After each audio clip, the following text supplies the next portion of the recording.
네, 어제 있었던 이용수 할머니의 2차 기자회견, 여파가 계속 이어지고 있습니다. 할머니의 기자회견 내용과 정의기억연대 부정 의혹에 대해서는 일본에서도 관심이 굉장히 높은 편이고요. 보도가 계속 이어지고 있다고 합니다. 일본 현지에서 신일본, 신인류라는 칼럼을 쓰고 있는 분이죠. 박철현 작가 연결했습니다. 나와 계시죠? 예, 안녕하세요. 네, 안녕하세요. 어제 이용수 할머니가 2차 기자회견을 했습니다. 일본 언론들도 꽤 비중 있게 보도를 하고 있다고 하는데요. 전반적으로 어떤 내용을 좀 집중해서 보도를 하고 있습니까?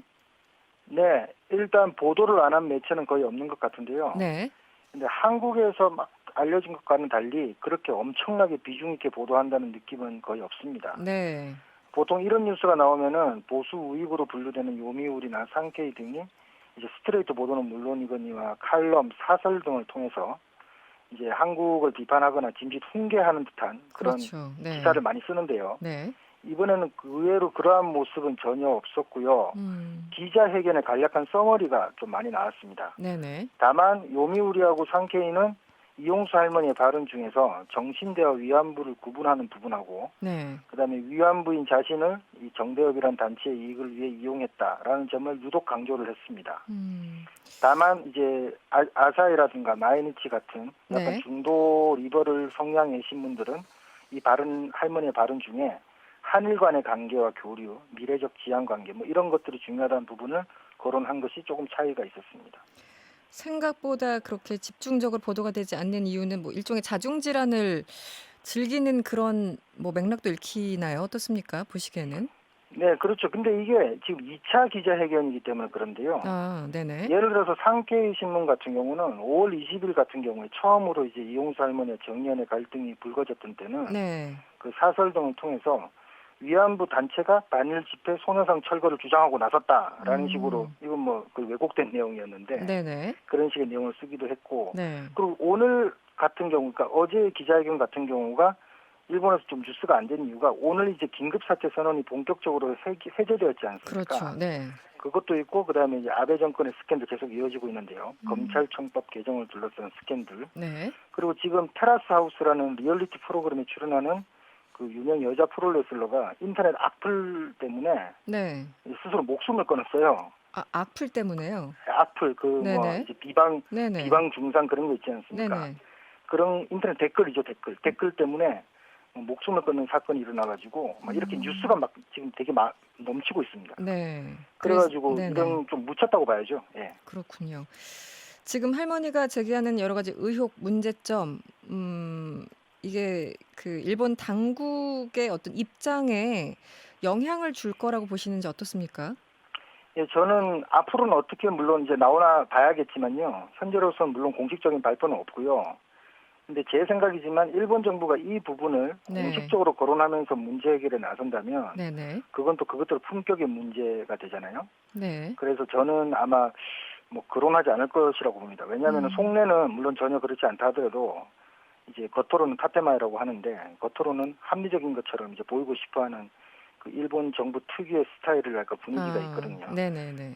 그래서 이런 걸 근데 뭐 지금 무엇보다 일본 상황 자체가 뭐 위안부 문제 이런 걸 거론할 분위기가 아니죠. 코로나 이것 너무 때문에요. 급하기 때문에. 네.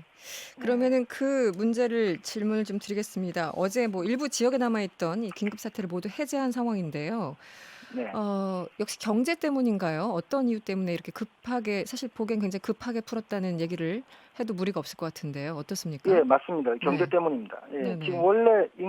원래 그 일본 정부에서 긴급사태 해제 선언을 풀겠다는 게 몇 가지 수치가 있습니다. 기준이 있었어요. 네. 인구 10만 명당 확진자 0.5명, 음. 그리고 인구 1인당 감염률이 0.5, 그리고 접촉률이 80% 이하 등등이 있었는데 네. 홋카이도하고 카나다현은 이 수치를 좀 맞추지 못했습니다. 네. 그런데 이미 이제 도쿄가 풀어버리면 네. 카나다현 같은 경우는 배드타운이기 때문에 한 아. 200만 명씩 매일 출퇴근하거든요. 아, 그렇군요. 네. 그러니까 별로 의미가 없죠. 안 푸른다 하는 게. 네네. 별로 의미가 없고 홋카이도 같은 경우는 지역이 좀 크고 그러다 보니까 네. 접촉률 다른 부분의 숫자들이 좀 많이 내려갔었어요. 음. 감염률하고 접촉률이. 네. 그래가지고 뭐 토탈 충초적으로 봐서 풀어도 되겠다 뭐 이런 판단을 내렸는데 네. 이 문제는 이런 숫자 같은 거를 믿는 사람이 좀 별로 없죠. 그렇죠. 예, 지금 네. 뭐 일단 PCR 검사를 최근에 들어서 거의 안 하고 있기 때문에 그러니까요. 네. 그 도쿄만 하더라도 5월 23일부터 어제까지 3일간 검사 접수가 없습니다. 제로입니다. 음. 근데 제로인데 이게 이제 참 네. 기존에 물론 도쿄가 팩스 같은 이제 뭐라 그럴까 아주 아날로그적인 수법으로 이 각종 기초 지자체에 그 검사 실태를 받아보고 있는데 네. 그게 아무리 늦다 하더라도 3일간 계속 지금 그래프상으로 0으로 나오고 있거든요. 네. 그러면은 뭐 검사 음. 접수가 없다는 얘기니까 근데 당연히 확진자 수도 줄어들겠죠. 상식적으로 이해가 안 가는 게 전 네. 세계적으로 이제 확진자가 계속 늘어나고 있고 일본도 굉장히 수가 많지 않습니까? 그런데 네. 검사 자체를 이렇게 안 하는 식으로 숫자를 낮추면 일본 국민들은 가만히 있습니까? 네, 그런데 이게 지금 아까 처음에 말씀드린 경제적 타격 때문에 네. 그 알면서도 그냥 넘어가는 경우가 많죠. 왜냐하면 지금 네. 숫자를 믿을 수는 없는데 그렇다고 네네. 해서 계속 이제 뭐 록다운에 가까운 네. 그 이 긴급 뭐냐 이제 외출 자숙이라든가 네. 봉쇄 그 뭐 봉쇄 정책 비슷한. 봉쇄라든가 네네. 그런 걸 하면은 실제로 지금 도산된 기업 수가 기하급수적으로 늘고 있습니다. 네. 한국에서는 잘 보도 안 하고 있는데 무슨 레나운이라든가 아주 큰 기업이 아주 큰 그 음. 패션 계통 기업인데 네네. 그럼 백화점이 지금 문을 안 열고 있으니까 망해버렸어요. 네네.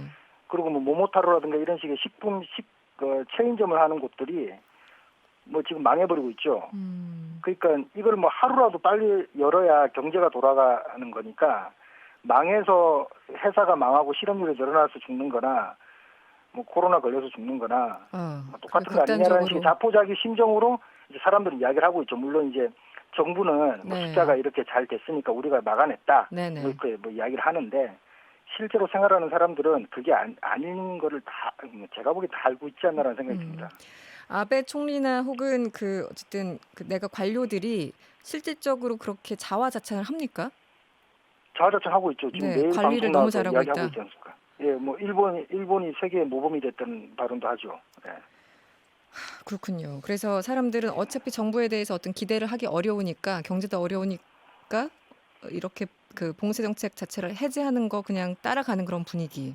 예, 그렇죠. 그래서 네. 가장 무서운 게 이제 어느 정도 이런 뭐라 그럴까 계속 신문들을 자주 보고 이런 내막에 대해서 알고 있는 사람들은 음. 조심을 하는데 아 지금 정말 다 나았나 보다 뭐 괜찮은 네. 모양이다 이래가지고 이제 막 거리로 쏟아질 가능성이 아주 크죠 이제 이번 주 그렇군요. 금토일에 아주 위험이 있는데 음. 그렇게 되면 다시 이제 다음 주나 다다음 주에 또 숫자가 뭐 늘지 않겠습니까? 확정되면 네네. 예, 한국처럼 한국에 그 무슨 감염 갑자기 있는 것처럼요. 네네. 얼마 전에 알겠습니다. 있었죠. 근데 그거에 네네. 다시 제2차 웨이브라는 게 올 경우 음. 일본이 어떤 대처를 할 수 있을까라는 점이 아주 힘들다는 거예요. 다시 긴급사태 선언을 내릴 수는 없기 때문에 네. 지금 상황 그러네요. 예, 지금 과- 그런 좀 자포자기 심정이 사실은 아주 많습니다. 네. 관련해서 일본 정부가 9월 학기제를 검토하고 있다 이런 보도가 나왔는데요. 아, 지금 예, 예. 예. 어떤 단계인가요? 지금 일단 뭐 올해는 되기 힘들 것 같고요. 네네. 이제 문부 가학성에 한번 검토해보자면서 한 게 4월 30일에 안이 나왔으니까요. 네. 4월 30일. 예. 네. 네, 저는 일단 여론조사에서는 지금 여론조사 2번 했는데 한 53% 정도가 9월 학기제 찬성으로 나옵니다. 네네. 반대는 30% 전이고, 막 20%는 음. 모르겠다 그러니까, 네네. 막 거의 2배 이상은 뭐 찬성한다고 봐야 되는데, 지금 근데 자민당 내에서 반대하는 경우, 그 9월 학기제 반대하는 의원들이 한 60명 정도 최근에 발표를 네네. 했어요. 네. 그리고 나카소네 전 수상의 아들인 그 나카소네 히로미 씨가 문부과학성 대신을 아주 오래 했는데, 네. 그래서 영향력이 아주 큰데요. 이 네네. 양반이 9월 학기제를 전면적으로 반대하고 나섰기 때문에요. 어. 앞으로는 치열하게 왔다 갔다 하겠죠. 이제 논의가 지속되겠죠. 올 한 해 정도 계속 논의하지 않을까 이렇게 생각합니다. 네. 이게 찬반이 지금은 어쨌든 반대하는 쪽이 더 많은 것 같고요. 일본 일반 학부모들은 어떻습니까, 반응이? 학부모들은 지금 아직 모르죠. 이제 별로 관심이 없죠. 왜냐면은 관심 자체가. 지금 네. 계속 아이들이 저희 집만 해도 저희 집 주변만 해도 그런데 네. 집에만 있다가 2달간 이제 겨우 학교를 어제 갔기 때문에 네. 지금 9월 학기 이게 아니고 지금 2달간 쉬었다 학교를 간 거기 때문에 당장 학교 수업이나 그런 것들에 관심이 더 음. 높죠. 네. 지금 9월 예, 학기까지 뭐 신경 쓸 여력 자체가 없는 예, 그런 여력이 없죠. 예, 상황이군요. 여력이 네. 없습니다. 예. 그나저나 아베 총리 지지율은 지금 어떤 추세인가요? 예, 지금 아주 뭐 정권의 위기랄까 사퇴해도 되지 않을까 싶은 건 떨어지고 있는데요. 네네. 여러 가지가 중첩적으로 물론 쌓였지만 가장 직접적인 원인이 된 것은 검찰청법 개정을 이제 국가공무원 개정에 넣어서 네. 법 개정에 넣어서 아무도 모르겠지 하면서 통과시키려다가 이번에 제대로 걸렸거든요. 네네.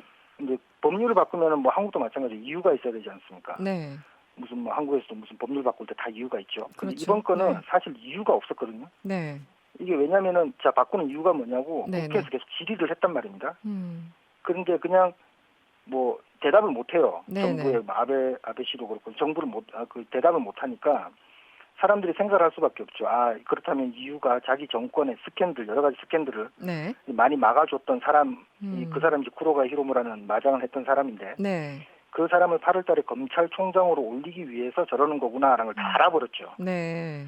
그러니까 이제 뭐 우리를 우습게 보냐 이런 식이 되니까 20% 지지율이 정말 나와버린 겁니다. 최초의 20%대. 지지율이죠. 20%대까지 떨어진 거는. 그렇죠. 네. 그 다음 달에도 이것이 만약에 이번에 긴급사태 해제를 해서 도박을 걸었는데 다음 달에도 20%대가 나오면은 네. 사실상 저는 뭐 자진 사퇴하지 않을까 생각합니다. 자진 사퇴까지 생각을 하시는 거군요. 네 근데 그렇습니다. 아베 캐릭터가 자진 사퇴 이런 거는 전혀 그 개의치 않는 사람 아닌가요? 아 그렇죠. 물론 이제 그 일본 의원 내각제 특징상 네. 그 총리가 이제 내각 총해산을 하지 않으면은 네네. 그 계속 가는 거니까 내년 9월 원래 중년이니까 4년이니까 내년 원래 9월까지 가게 돼 임기는 있는데 네네. 근데 자민당 내부에서 비판을 하죠. 보통 웬만하면 지금까지 네. 20%대 나와가지고 2, 3개월 그런 지지율이 지속됐는데 네. 관두지 않은 사람이 없습니다. 그렇군요. 근데 만약에 네. 관두지 않겠다 그러면 뭐 어쩔 수는 없는 거지만 그 자민당 정권 자체가 상당히 위험해질 가능성이 크죠. 그 내부에서 그 힘이 있기 때문에 자진 사퇴 가능성도 충분히 있다. 20%대를 유지한다면. 네, 그런 그렇죠. 뭐 이 말씀이시죠? 정도로 네. 쭉 가면은 국민의 지지를 받지 못하는 상태이기 때문에 네. 뭐 리더십을 발휘할 수가 없다고 판단을 보통 내리죠. 알겠습니다. 오늘 여기까지 들어야 되겠네요. 지금까지 일본 도쿄에 있는 박철현 작가였습니다. 오늘 잘 들었습니다. 네, 감사합니다.